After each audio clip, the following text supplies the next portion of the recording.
성령의 9가지 열매란 무엇일까요?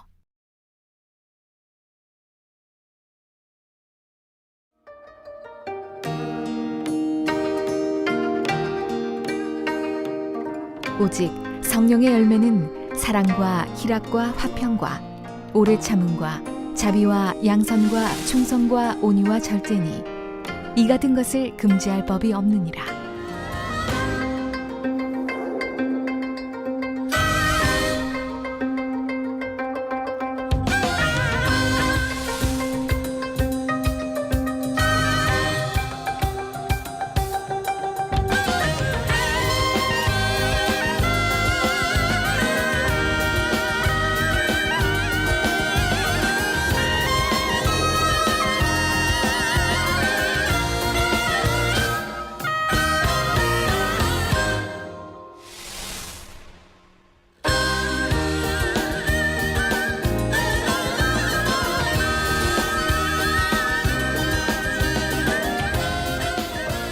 사랑하는 시청자 여러분, 세계적인 부흥사 이재룡 목사님의 설교를 통해 성령의 9가지 열매를 맺는 복된 신앙생활을 하시기를 바랍니다.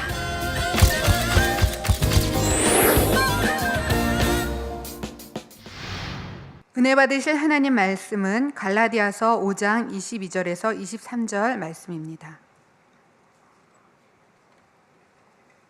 갈라디아서 5장 22절에서 23절 말씀 제가 봉독하겠습니다. 오직 성령의 열매는 사랑과 희락과 화평과 오래 참음과 자비와 양선과 충성과 온유와 절제니 이 같은 것을 금지할 법이 없느니라. 지친 시청자 여러분, 그리고 만민TV 시청자 여러분, 오늘은 성령의 열매 8번째 시간으로 온유에 대해 증거합니다. 성령의 열매가 하나하나 여러분 안에 맺힐수록 여러분의 마음은 점점 더 아버지 하나님의 마음을 닮아갑니다. 그러면 성령의 음성을 밝히 듣고 성령의 인도를 섬세하게 받음으로 만사 형통의 길을 갈 수가 있습니다. 9가지 열매를 이렇게 9시간 이상 이렇게 증거하는 것은 이것이 여러분들 영으로 들어갔느냐 안 들어갔느냐, 내가 신부단장을 마쳤느냐 안 마쳤느냐의 죄는 바로 길이기 때문에 이게 자세하게 말씀드리는 것입니다. 여기에 이런 말씀에 맞춰서 내가 하자가 없다면 내가 영으로 들어갔다고 생각해도 되는 것이고, 신부단장 마쳤다고, 물론 신부단장 주님 오실 때까지 계속하는 겁니다. 그러나 이제 어느 정도 시집갈 이제 처녀들이 이렇게 시집가기 전에 대충 이렇게 준비 그동안 해가지고 맞춰가 이 정도면 됐다 하는 때가 있죠. 그렇게 이제 내가 신부단장을 마쳤다, 이렇게 온전히 마친 건 아니고 마쳤다라고 할 수 있는 거예요. 그 다음에 이제 더 온전하게 해 나가는 것이 이제 온영으로 들어가는 과정이겠고요. 어떤 장애물도 피할 길을 알려주시고,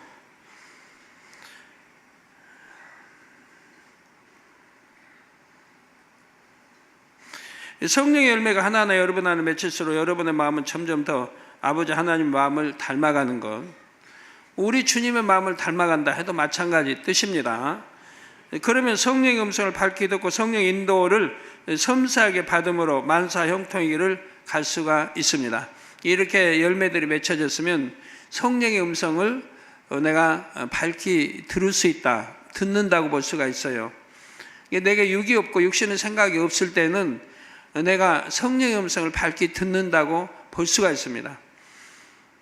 그 전에는 분별해야 돼요. 이게 성령의 음성인가 내 생각인가, 이런 분별하는 과정이 필요하고, 이럴 때마다 고민이 되잖아요. 이게 성령의 음성을 밝히 들은 건가, 이거 혹시 내 생각이면 어떤가, 이렇게 되는데, 바로 이러한 열매들이 맺히고 나면 내 마음 안에 악이 없기 때문에, 육신의 생각이 없기 때문에 바로 주관받는 것이 성령의 음성인 것을 이제 하나하나 체험해 보면 깨닫게 되는 것입니다. 바로 성령에게 음성이었구나.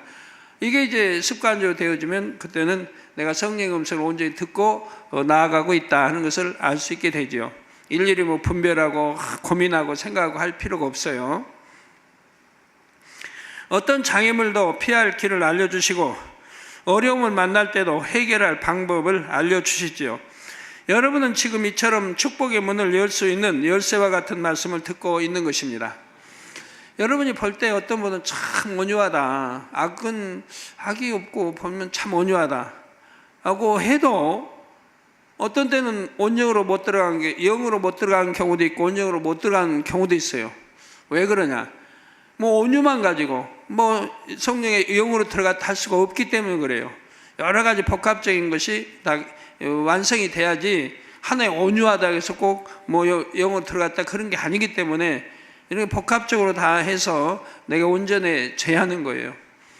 그래서 온유하다고 해도 보면 그래도 어떤 비진리에 있는 것들이 있는데 본인 스스로가 발견하지 못한 것들이 있어요. 그래서 이런 설교 하나하나 이렇게 9가지 열매 또 사랑자 이런 거를 들으면서 나를 점검해 봐야 되는 거예요. 내 안에 정말 악이 없는가? 어떤 시기 질투도 없는가? 미움도 없는가? 편협된 마음도 없는가? 이러한 거를 말씀에 또 4단계 이러한 거를 해서 나를 점검해 봐야 돼요. 그래서 내가 정말 온전한가? 자, 그러나 열쇠를 가지고만 있다고 해서 문이 저절로 열리는 것이 아닙니다. 여러분이 직접 열쇠로 문을 열어야 하지요. 마찬가지로 축복의 말씀을 많이 들었다 해도 여러분이 그 말씀대로 행해야만이 그 축복을 받아 누릴 수가 있습니다.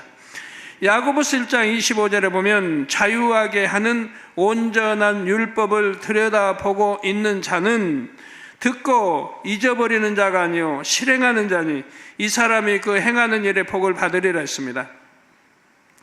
여러분들이 자유하게 하는 온전한 율법을 들여다보고 있는 자는 여러분 시간 얼마나 많이 들어요. 율법을 들여다보고 있는 자는 듣고 잊어버리는 자가 아니요 실행하는 자니.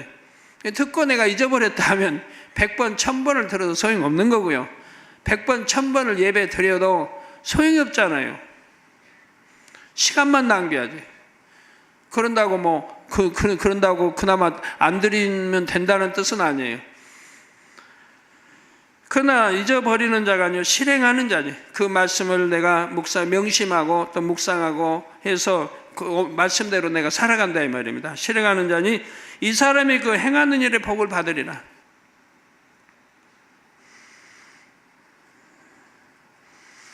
여러분이 하나님의 말씀을 들을 때 그것이 정말 축복의 이름을 믿는다면 당연히 말씀대로 행합니다.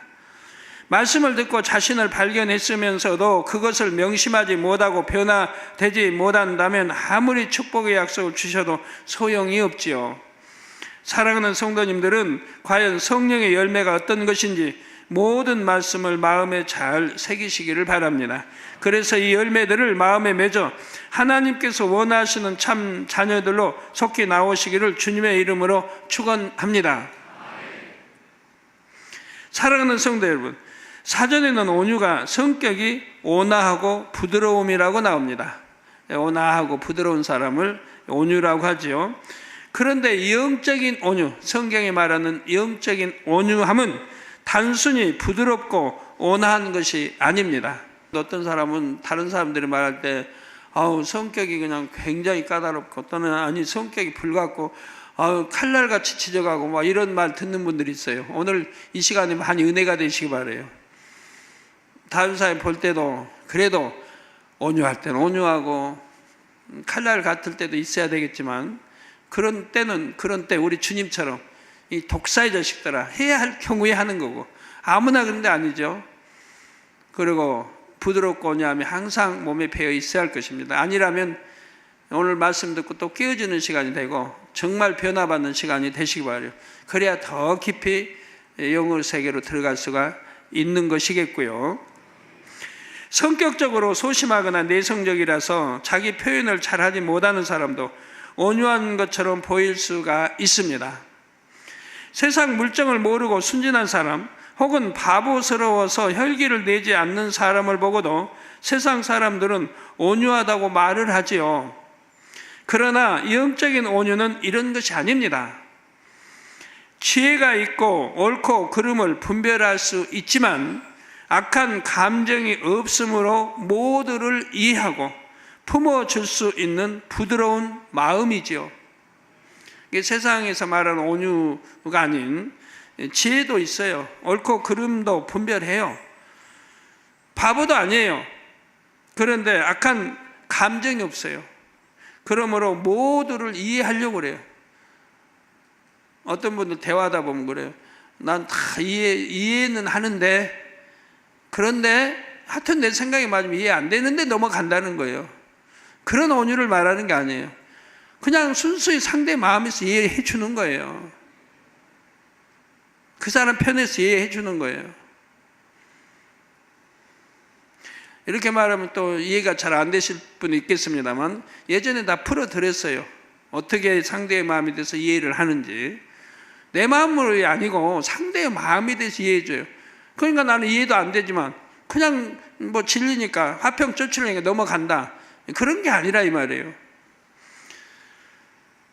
그래서 모두를 이해하고 품어줄 수 있는 부드러운 마음이죠. 그렇게 해야 모두를 정말 내 몸같이 또 사랑으로 품어줄 수가 있는 겁니다.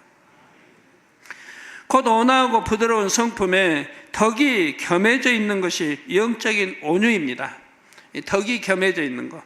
덕이 있으면 항상 유순하기만 한 것이 아니라 반듯하게 치리해야 할 때는 이음을 가지고 치리할 수가 있습니다. 이 덕에 대해서는 잠시 후에 다시 설명하겠습니다. 온유한 사람의 마음은 솜털같이 포근합니다. 푹신한 솜털에 돌을 던지거나 바늘로 찔러도 솜털은 소리 없이 감싸버리죠. 그런 것처럼 상대가 자신을 어떻게 대한다 해도 온유한 사람의 마음에는 걸림이 없습니다. 걸려도 순간에 불과한 거예요. 순간에 불과해요. 당연히 걸릴 수밖에 없는 것도 순간에 불과한 것은 바로 이해해버리기 때문에, 상대의 마음에 대해서 이해해버리기 때문에 그 걸림이 오래가질 않아요. 방금 그냥 해소해버려요.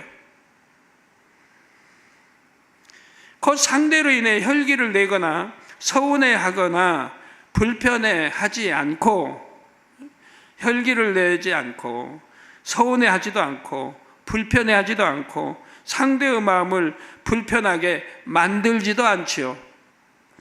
다른 사람을 판단, 정죄하지 않고 이해하며 감싸줍니다. 판단하고 정죄하면 이해할 수가 없고 감싸줄 수가 없어요. 이런 사람에게서는 편안함을 느낌으로 많은 사람들이 와서 깃들이며 쉼을 얻지요. 마치 우라만 나무에 가지가 무성하면 새들이 그 가지에 깃들여 보금자리를 짓고 쉼을 누리는 것과 같습니다.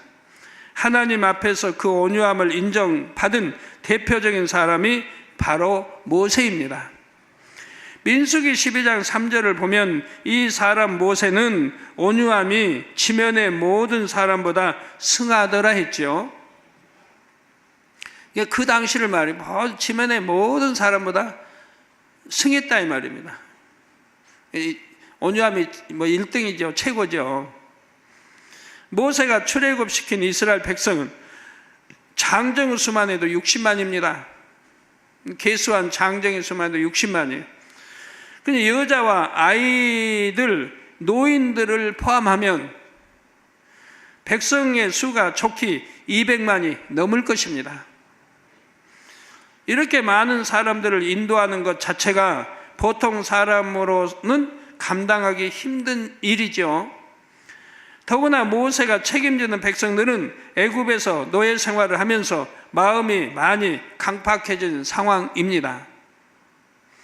매를 맞고 욕을 먹어가면서 힘든 노예 생활을 하다 보면 심성이 거칠어지고 악이 많이 심기지요. 이런 상태가 되면 은혜를 마음 깊이 새기거나 하나님을 중심으로 사랑하기도 쉽지 않습니다. 그러니 모세가 아무리 큰 권능을 보여주어도 백성들은 번번이 하나님의 뜻을 거역했지요. 조금만 힘든 상황을 만나면 얼마 전까지 찬양하고 감사하던 입술로 금방 모세를 원망하고 대적하는 것입니다. 이런 백성들을 이끌고 40년 동안이나 광야 생활을 했다는 것만 봐도 모세의 온유함이 얼마나 승했는지를 잘 알 수 있을 것입니다. 안 그랬다면 그냥 흔히 하는 말로 뭐 속이 탔다, 내 간이 뭐 녹아내린다, 뭐 쓸개가 어쩐다, 표현들을 많이 하죠. 너무 힘이 드니까.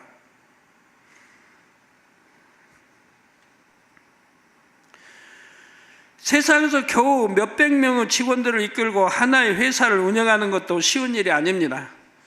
더군다나 여러분 기관장님들, 그 뭐 한 뭐 15명, 20명 가지고도 끙끙대고, 뭐 구역장 그 몇 명 안 되는 것도, 몇 가정 안 되는 것도 끙끙대고 힘들다 하는 분들 있죠. 힘들다, 속상하다, 너무 말을 안 듣는다.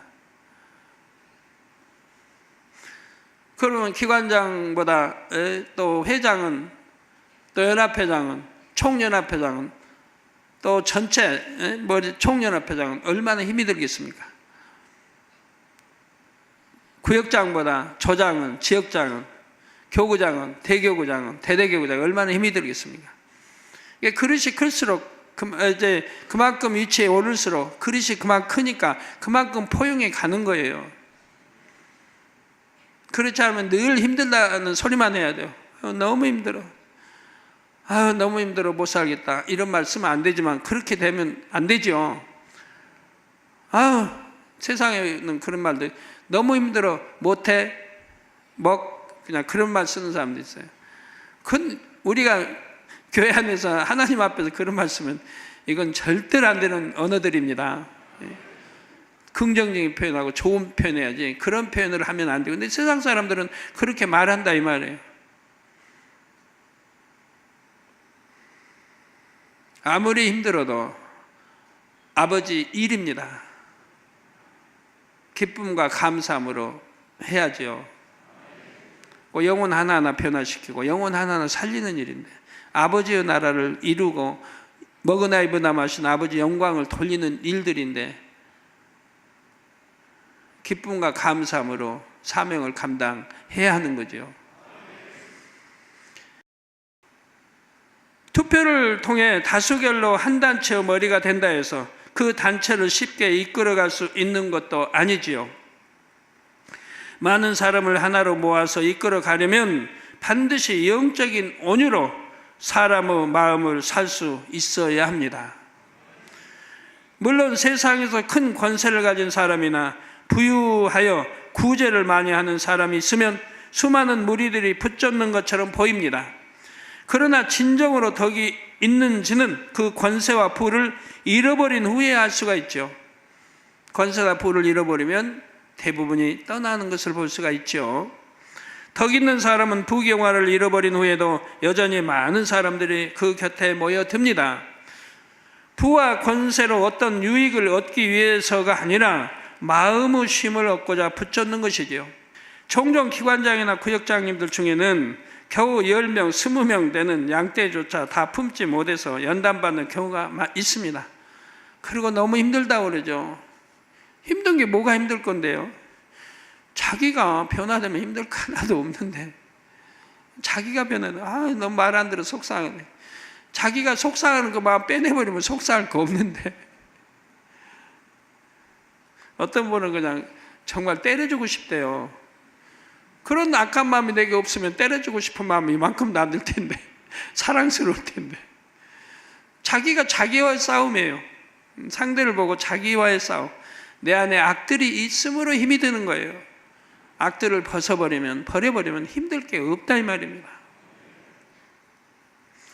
맡은 기관이나 구역을 부흥시키기 원한다면 먼저 여러분 자신이 솜털 같은 마음으로 온유한 마음을 이루면 됩니다. 물론 또 그렇게 이루어가면 그분은 기관장에 머물겠습니까? 다음에는 그냥 회장이 되고, 그 다음에는 일여성계 또 부회장이 되고, 그 다음에 연합회장이 되고, 더 나아가서는 총회 임원도 되고, 더 나아가서 총회 부회장도 되고, 총회 연합회장도 되는 거죠. 점점 인정받아서 올라가는 겁니다.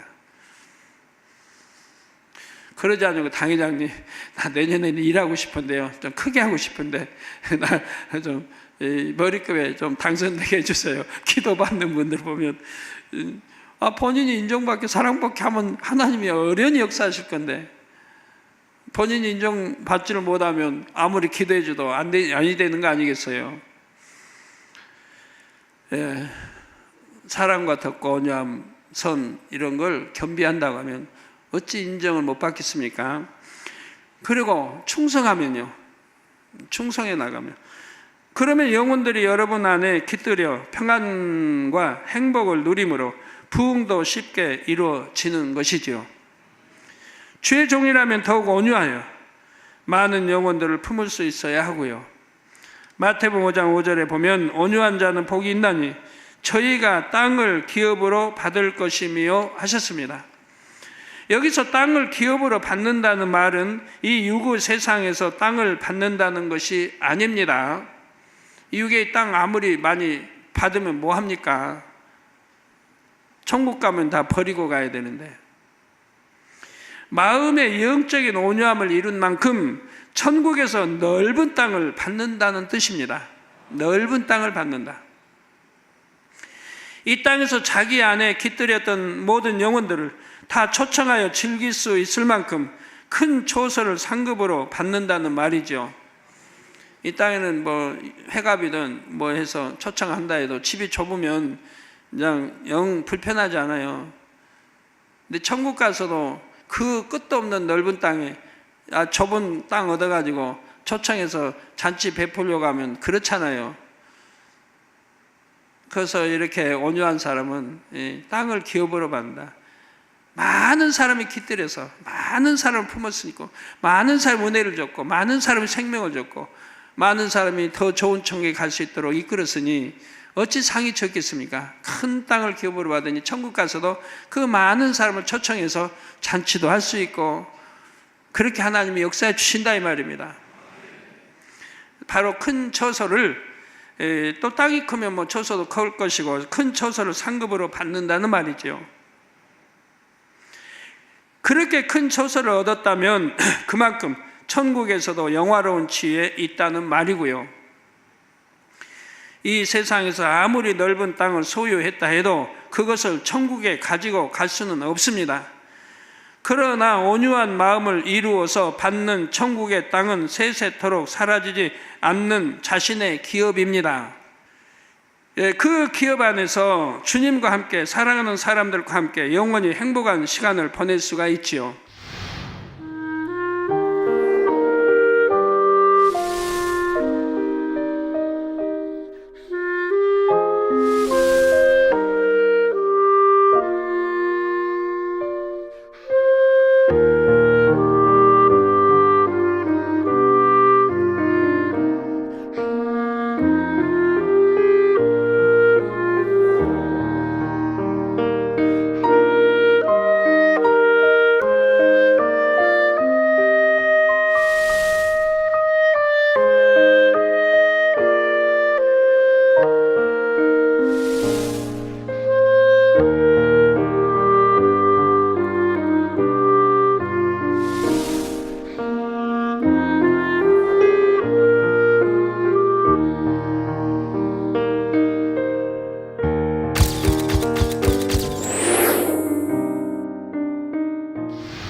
사랑하는 성도 여러분, 그러면 어떻게 해야 온유의 열매를 맺을 수 있을까요? 결론부터 말하자면 여러분의 마음밭을 옥토로 개간하면 됩니다. 마태복음 13장을 보면 우리 사람의 마음을 네 가지 밭에 비유하여 설명하고 있습니다. 길가밭과 돌밭, 가시떨기밭, 그리고 좋은 밭, 곧 옥토밭으로 나눌 수가 있죠. 길가에 있어서 많은 사람의 많은 사람 발의 밟힘으로 단단해진 밭에는 씨가 심기지가 않습니다. 시골에서 농사 지어본 분들, 또 밭이 있는 분들은 이해가 되죠. 밭이 있고 이렇게 밭 옆에 길가, 이런 길가밭에 씨가 떨어지면 사람이 밟고 다닌다니까 굳어버리죠. 싹이 날 수가 없죠. 아니면 뭐 참새가 주워 먹어버리고. 그래서 많은 사람의 발의 밟힘으로 단단해진 밭에는 씨가 심기지를 않습니다. 또 돌이나 가시떨기가 많은 밭에 씨를 심었을 때도 풍성한 수확을 기대하기는 어렵죠. 풍성한 수확을 얻으려면 단단한 밭의 흙을 깨트려 부드럽게 하고 돌을 골라내고 가시를 뽑아내야 합니다. 그래서 옥토로 가시나무를 뽑아 이렇게 내야 되고, 옥토로 만들면 좋은 밭이 되어 심는 대로 넘치게 거둘 수가 있지요. 영적으로 온유한 마음은 바로 좋은 밭, 즉 옥토에 비유할 수가 있습니다. 사람의 마음에 악이 많으면 길가밭처럼 단단하여 진리를 받지를 못합니다. 마음이 단단하기 때문에 마음에 왜 열지 않아요? 단단하고. 그러니까 받지를 못하는 거예요. 아무리 진리를 이렇게 전해도. 그래서 여러분, 참 아무리 이렇게 참 믿을 만한 말을 해줘도 받으려고 하는 사람, 받지 않는 사람은 마음이 받지 너무 단단하기 때문에 열려고 안 하니까. 혹은 진리를 듣고 은혜를 받아도 금방 의심이 틈타서 은혜를 쏟아버리거나 세상 것을 얻고자 은혜를 저버리지요. 그러나 이런 마음이라도 열심히 변화시키면 옥토 같은 마음이 됩니다. 진리로 두드리고 해서 열게 하고 깨트리고 부시고 뭐 하다 보면 또 안에 거 버릴 거 버리고 하지 말아 하자 이렇게 해나가면 결국은 옥토밭이 될 수 있거든요. 여러분 열심히 옥토밭 만들고 계시지 않습니까? 아무리 거친 황무지라 할지라도 농부가 열심히 개간해 나가면 결국 기름진 밭으로 변하지요. 이렇게 밭의 성질이 바뀔 수 있는 것처럼 사람의 마음도 하나님의 능력으로는 얼마든지 변화됩니다. 묵은 밭처럼 굳어진 마음이라도 성령의 도우심을 받아 능히 개간할 수가 있죠. 악이 많이 심어지고 중심이 좋지 않는 마음도 악을 버리면 되고 고운 마음으로 바꾸면 됩니다. 거친 마음, 즉 상대와 걸리고 원수를 맺고 시기, 질투, 다툼이 있는 좋지 못한 마음도 자꾸 부드러운 마음으로 변화시키면 되지요. 그렇게 마음을 개간할수록 온유의 열매가 맺히는 것입니다. 그런데 여러분이 성령을 받았다 해서 저절로 마음이 변화되는 것은 아닙니다. 반드시 자신의 노력이 따라야 하지요. 쉬지 않고 불같이 기도하며 범사에 어찌하든 진리로 생각하고 진리로 말하고 진리로 행해 나가려고 애써야 합니다.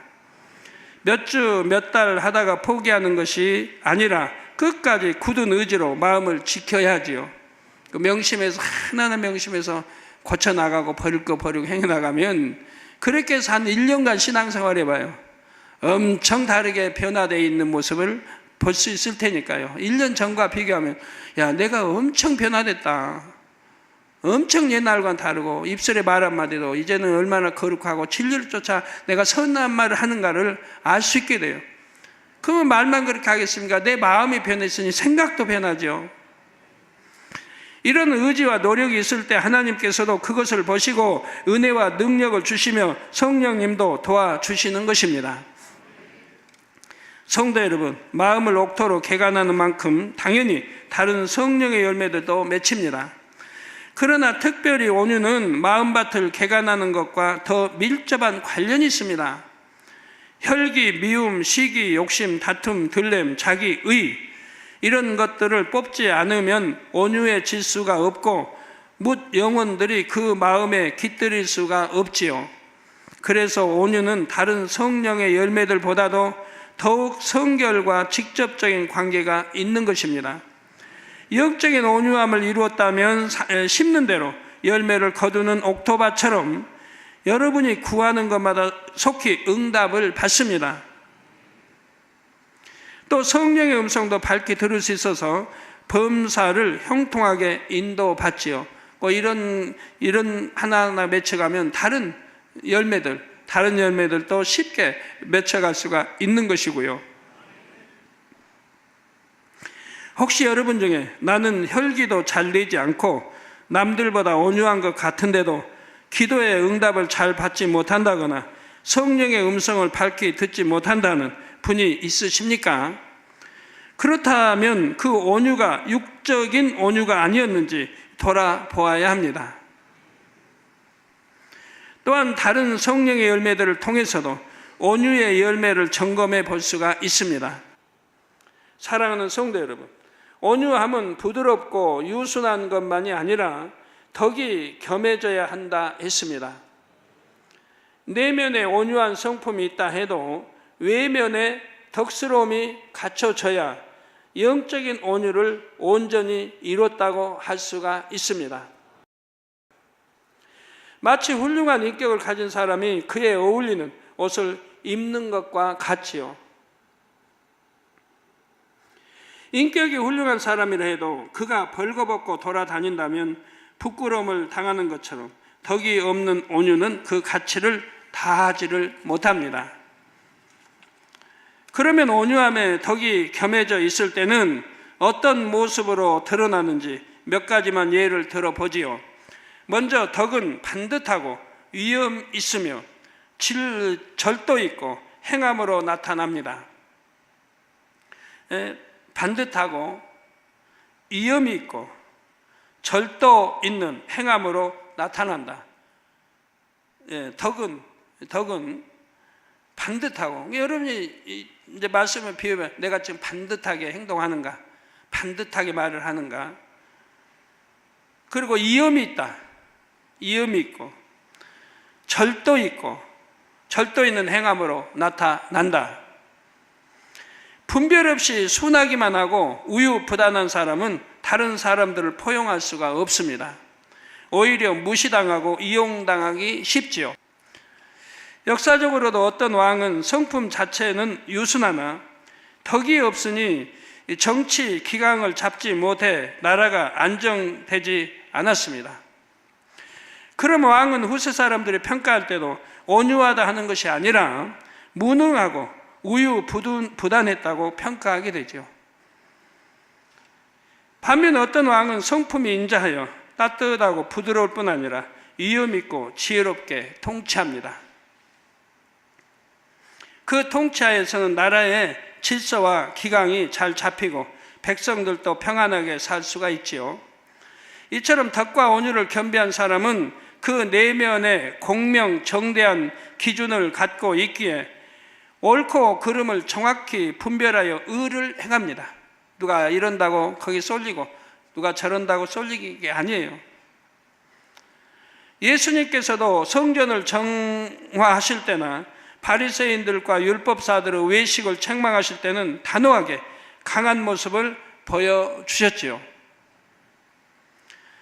상한 갈대를 꺾지 않고 꺼져가는 심지를 끄지 않는 부드러운 마음이시지만 책망해야 할 때는 호되게 책망하시는 것입니다. 그런 단호함과 의로움이 내면에 있는 사람은 언성을 높이거나 엄하게 하지 않아도 무사람들이 그를 경솔하게 대하지를 못합니다. 이렇게 외적으로 드러나는 모습은 주의 교양이나 온전한 모무 행실과도 연관됩니다. 덕 있는 사람은 말 한마디에도 무게가 있어 무익한 말이나 헛된 말을 입에 담지를 않습니다. 복장도 때와 장소에 적합하게 갖출 줄 알고 표정도 무뚝뚝하거나 차가운 것이 아니라 부드럽지요. 예를 들어 어떤 사람이 머리나 옷 매무새가 단정하지 않게 흐트러져 있고 걸음걸이도 경박스럽게 보인다고 합시다. 수시로 농담이나 무익한 말을 즐겨하지요. 이런 사람이 남들에게 신뢰를 주거나 존중을 받는 것은 쉽지 않을 것입니다. 사람들이 그 안에 깃들여지지도 않고요. 이게 그런 거 좋아하는 분들 있어요. 남성들입니다. 그런 걸 좋아하는 분들. 그러나 가만히 말씀을 듣고 한번 살펴봐요. 그런가 그러지 않은가. 다른 사람이 신뢰를 받지, 즐겁게 농담하고 재밌는 사람 말은 들을 수 있어도 저 사람만 오면 재밌어, 화기애애하고 아주 행복하게 해준다고 그런 말 듣는 사람 있죠. 그렇지만 신뢰를 받을 수는 없습니다.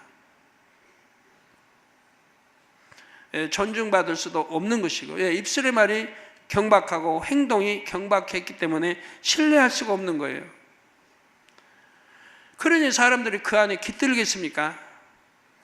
그냥 친구로, 재밌는 친구로는 사귈 수 있지만 그 안에 마음을 주고 깃들일 수는 없다는 얘기입니다.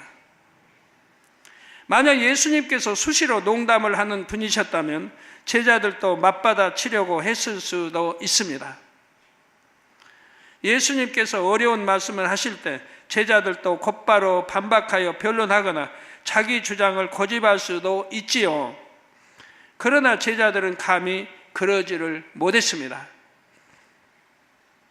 심지어 변론하기 위해 왔던 사람들조차도 예수님의 위험 앞에서는 쉽게 말꼬리를 잡거나 반박하지 못했지요.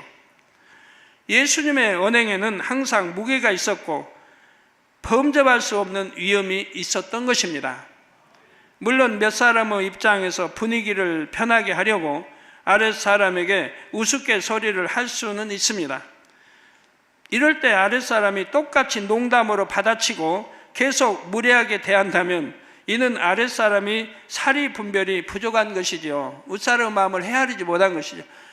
분위기가 딱딱하면 분위기를 좀 부드럽게 해주기 위해서 윗사람이 어떤 농을 걸었다고 해봐요. 그거를 그냥 재밌게 받아치고 이렇게 한다면 그 분위기 부드러워질 수는 그 당시는 있지만 이제 점점 기강이 해이해진다 이 말이에요. 그 윗사람으로서의 그 이제 윗분의 그런 자세에 다스릴 수 있는 그런 권위가 나오질 않는다 이 말입니다. 이게 아랫사람이 분별하지 못할 그런 사람 앞에서는 그러지도 말아야 되는 거죠. 그러나 윗사람이 반듯하지 못하여 흐트러진 모습을 보인다면 그만큼 상대에게 신뢰를 주기는 어렵다는 말입니다. 그런데 이런 경우도 있습니다. 어떤 사람은 부하 직원이나 어린 사람들에게도 반말을 쓰지 않고 깍듯하게 대합니다. 그러나 때로는 자신을 너무 어려워하는 아랫사람을 편하게 해주기 위해서 일부러 말을 높이지 않을 때도 있지요. 상황에 따라서 이렇게 허물없이 대해주는 것이 상대에게 더 편안함을 줄 수 있고 상대의 마음을 쉽게 열 수 있기 때문입니다. 근데 그것이 한 번, 두 번 계속되다가 상대가 아랫사람, 윗사람을 우습게 여기는 그런 자리까지 가면 안 된다 이 말이에요. 절도 있게 끊을 때는 끊고 해줄 때는 하고 안 할 때는 않고 삼가 조심해서 해야 된다 이 말이에요. 자꾸 하다 보면 이제 우습게 알면 그 다음부터는 불순종이 나오고 하게 되죠. 자기 의가 나오고 자기 생각이 나오고 그래서 윗사람하고도 변론하게 되고 감히 변론할 수 없는 예전에는 그랬는데 이제 그렇게 돼버리면 격이 가까워지면 그래 이제 막 변론도 하게 되고 아랫사람 윗사람에게 때로는 자기 생각하면 혈기도 나게 되고 그래서 손자 너무 기호하면 할아버지 수염을 뽑는단 말이 그래서 나온 거지요. 기호에도 알맞게 기호해야 되는데 너무 격이 없이 이렇게 사랑을 주다 보니까 할아버지요 수염을 뽑지요. 로마서 15장 2절에 우리 각 사람이 이웃을 기쁘게 하되 선을 이루고 덕을 세우도록 할지니라 했습니다. 이처럼 덕 있는 사람은 모든 것을 반듯하게 하되 동시에 상대의 마음을 배려하여 편하게 해주는 마음 씀씀이를 갖고 있는 것이지요. 다음으로 덕은 마음을 넓게 쓰는 긍휼과 자비의 행함으로 나타납니다. 마음을 넓게 쓰는 긍휼과 자비의 행함으로 나타납니다.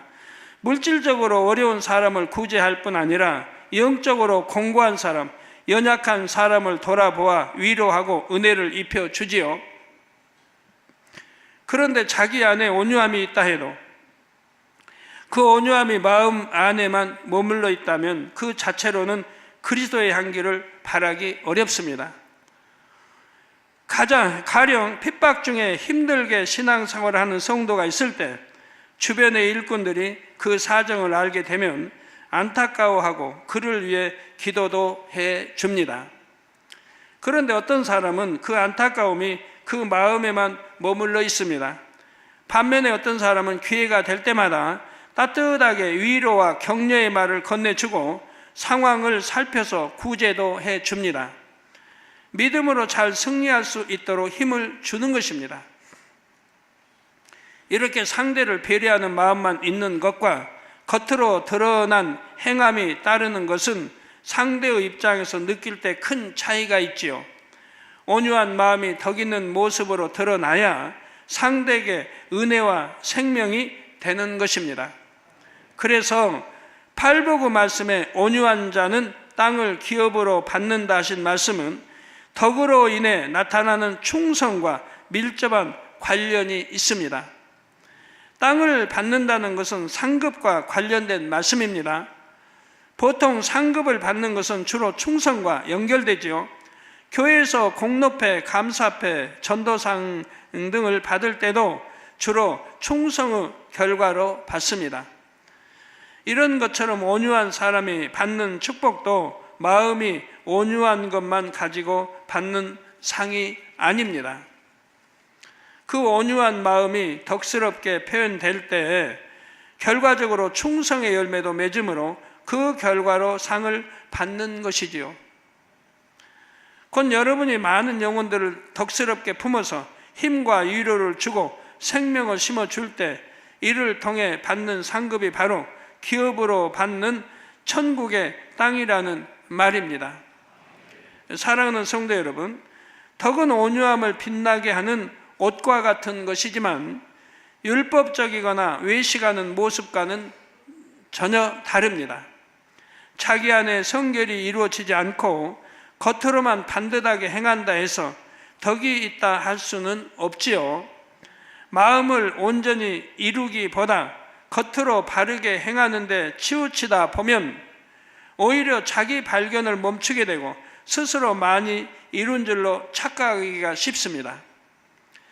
그러나 세상에서도 인격을 갖추지 못한 사람이 외모를 값비싸고 화려하게 꾸민다 해서 무사람의 마음을 사는 것이 아닙니다. 신앙 안에서도 내면의 아름다움을 갖추지 않고 외면에 치중하는 것은 아무런 가치가 없지요.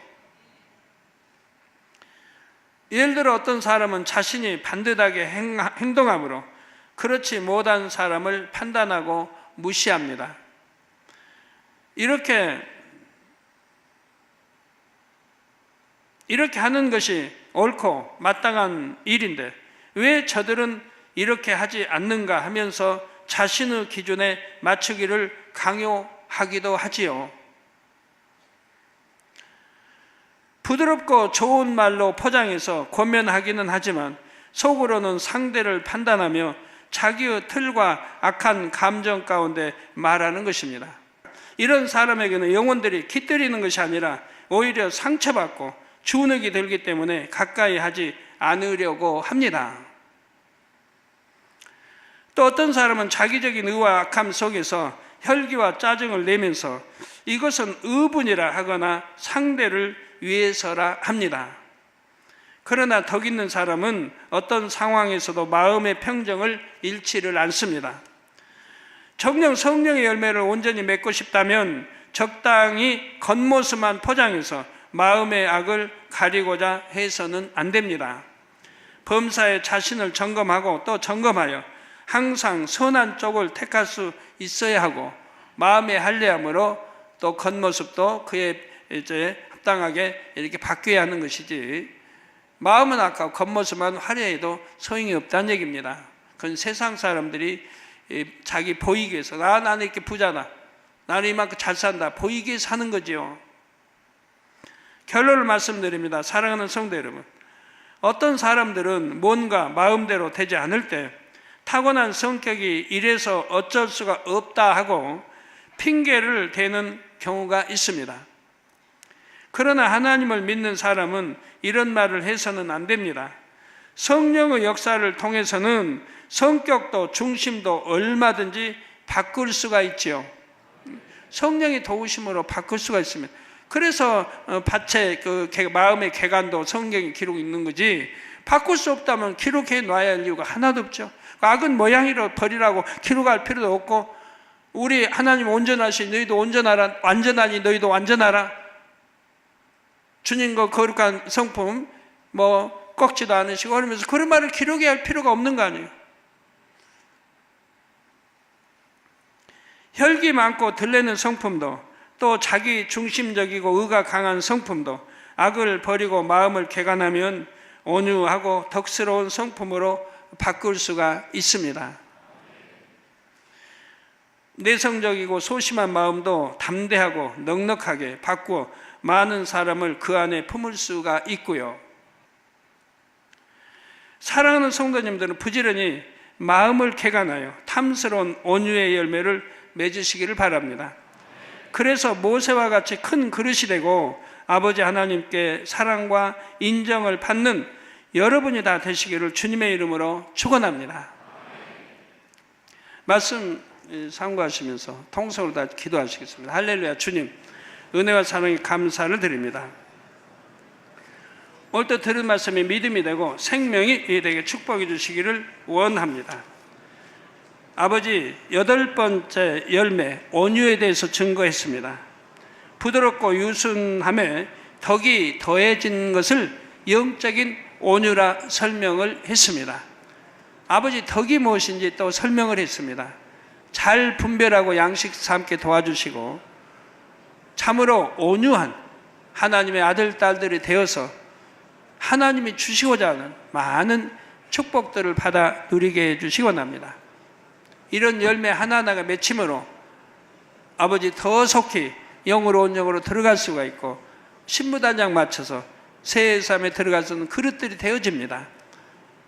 또한 기도하는 것보다 응답받아 영광을 돌릴 수가 있습니다. 아버지 두루 축복에 주옵소서. 예수 그리스도의 이름으로 기도하옵나이다. 아멘.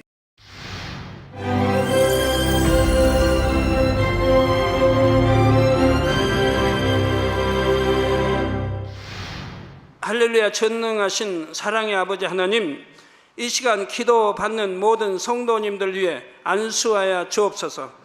GCN과 만민TV, 인터넷과 화상을 통해 기도받는 지교회와 지성전, 그리고 전세계 하나님의 자녀들 위에도 시공간을 초월하여 역사하여 주시기를 원합니다. 믿어지는 믿음을 주시고 부정적인 생각과 의심의 세력을 물리쳐 주옵시며 모든 시험 환난도 물리쳐 주옵소서. 머리부터 발끝까지 오장육부 뼈 마디마디 온몸의 신경 조직 세포 등 아픈 곳마다 성령의 불로 태우시고 근본의 빛으로 역사하여 주옵소서. 예수 그리스도의 이름으로 명하노니 원수마귀 사단 모든 질병 균 연약함아 물러가라. 빛이 임하라. 모든 불치 난치병도 성령의 불로 태워 깨끗하게 역사하여 주옵소서. 말라리아를 비롯한 모든 풍토병도 물리쳐 주옵소서. 신종 플루를 비롯한 모든 신종 질병과 변종은 물러가라. 깨끗함을 입을지어다. 감기, 기침, 열, 몸살, 독감 등 각종 유행성 질병도 다 물러가라. 어떠한 유행성 질병 균도 틈타지 않게 지켜 주옵소서. 위암, 폐암, 간암, 유방암, 자궁암, 대장암, 피부암 등 각종 암과 에이즈, 백혈병, 뇌졸중, 고혈압, 저혈압, 심장병, 폐병, 위장병, 당뇨, 부인병, 피부병, 갑상선 질환과 모든 염증도 깨끗게 하여 주옵소서. 소아마비, 중풍, 관절염, 디스크도 온전케 하여 주옵소서. 요통, 두통, 신경통을 비롯한 모든 통증은 사라질지어다. 간질, 자폐증, 우울증, 조울증, 노이로제 등 모든 정신질환도 물러가라. 모든 마비된 것도 풀어지고 일어나 걷고 뛸지어다. 눈도 잘 보이게 하옵시고 귀도 잘 들리게 하여 주옵소서.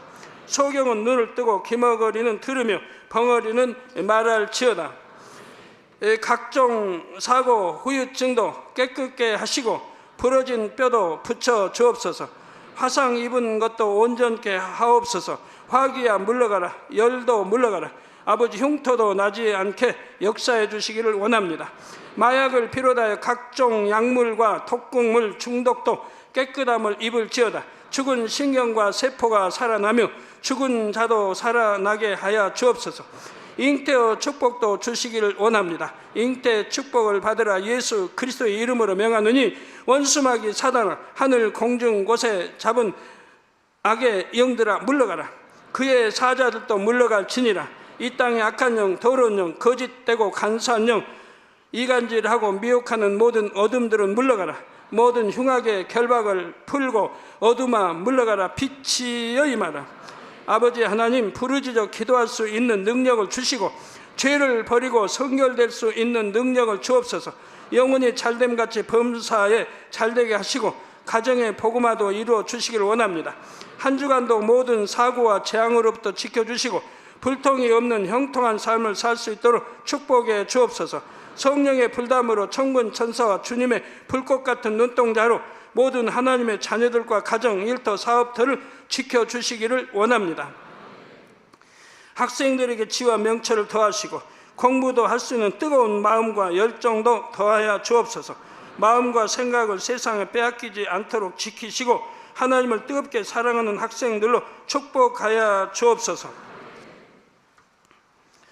하나님의 자녀들이 먹으나 마시나 입으나 무엇을 하든지 하나님 앞에 영광 돌리는 삶이 되게 축복하여 주시기를 원합니다.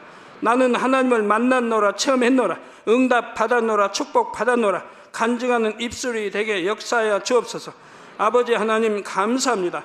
홀로 영광 받으옵소서. 우리 주 예수 그리스도의 이름으로 기도하옵나이다. 아멘. 성령의 9가지 열매란 무엇일까요?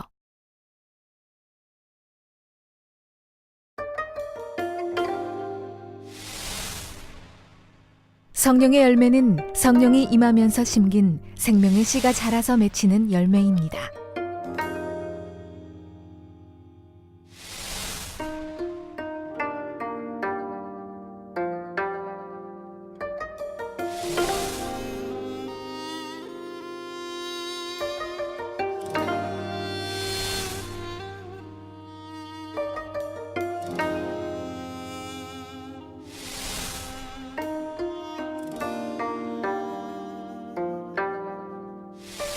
성령의 인도하심을 따라 성령의 소욕을 쫓아 나갈 때 영이 점점 성장하고 영의 열매를 맺게 됩니다.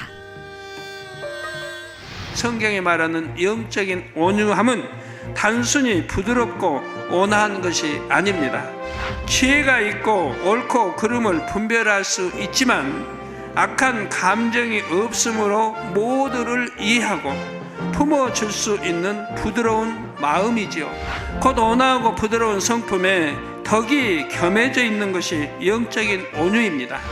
덕 있는 사람은 부귀영화를 잃어버린 후에도 여전히 많은 사람들이 그 곁에 모여듭니다. 부와 권세로 어떤 유익을 얻기 위해서가 아니라 마음의 쉼을 얻고자 붙잡는 것이지요.